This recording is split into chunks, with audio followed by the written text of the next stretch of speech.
Corla, I'm so glad that both Minister Rabbitte and Deputy Gannon highlighted that not all men movement that emerged last week, because it is all women all the time, and any of those men, and it has to be called out, any of those men who were just unwise enough to have their little feelings hurt in the context of the debate last week can just take a hike, Count Corla. They can take a hike, or spend that time thinking about how they can make the women in their community feel safer today and every day. Because what I'd like to do is take a moment to put on the record of the House a few names that should be remembered this month.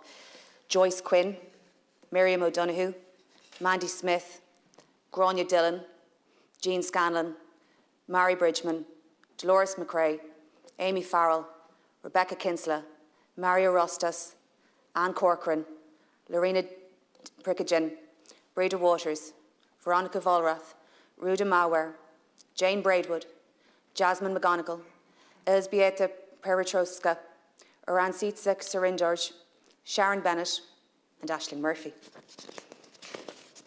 21 women that we know of who have lost their lives needlessly and at the hands of a man in the month of January across the past 27 years.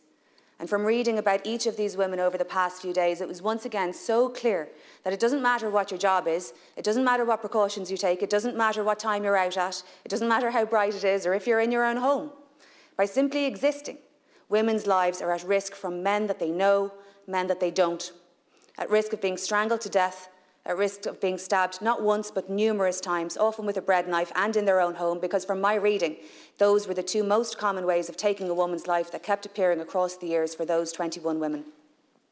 And in that reading, I came across a piece written by a person only referred to as Ita, called The Killing Fields of Ireland, in response to femicide that year. And she said, "And women of all ages die at the hands of men they have known, the hands of men who have fathered their children, and men they shared drinks with in the pub."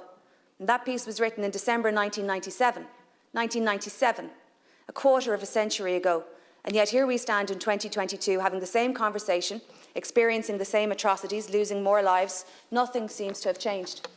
And I have a deep, deep concern as we move out of this COVID period, when frontline services are telling us the attacks at home are more often and more severe.